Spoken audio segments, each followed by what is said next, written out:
watch for media, beware of media, the psychology of media. Remember, they're paying big bucks generally to make commercials, and paying big bucks for the best psychologists and who know the research and what affects people, what doesn't, how it affects people, what's most likely to influence people.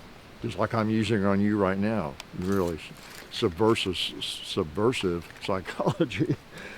So be aware of that. Advertising, the news media, just everything trying to affect us politically, you name it.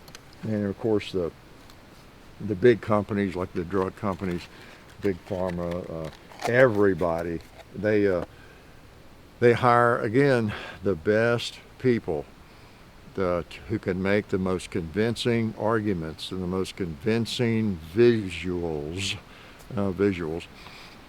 for that commercial or that whatever it is, whether it's to get you to buy a vaccine for shingles or for gutters or whatever you need, or to sell you this cereal, or to get you thinking you need to take this drug. Really, it's medicine, whatever it is.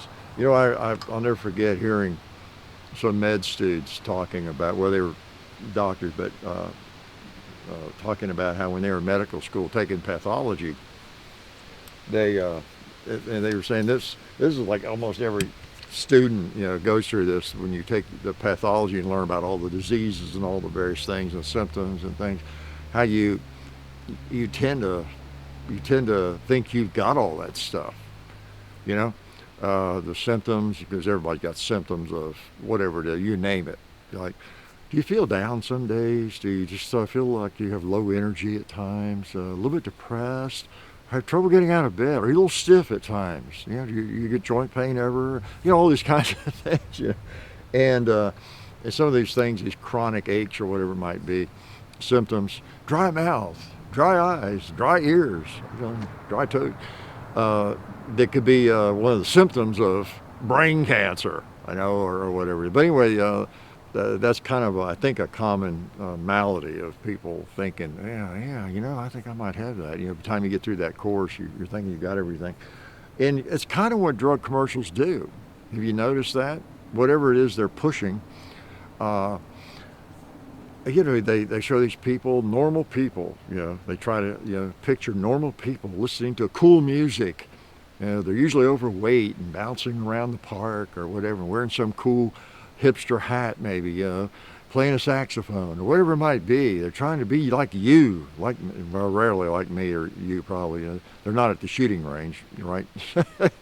But so anyway, they're trying to, it's every man. This is anybody, all you folks, have people of all races and gender and ages, and they just seem to feel good going through their normal life because they're taking this drug or whatever it is. You too probably need this. So the psychology, and I guess everybody sees that, but it's so clear what they're doing and how they're doing it and what the psychology is. I find it interesting, but I just wonder if everybody really sees it and understands what's going on there. So be aware of that, young people, old people, because we are being influenced in so many ways.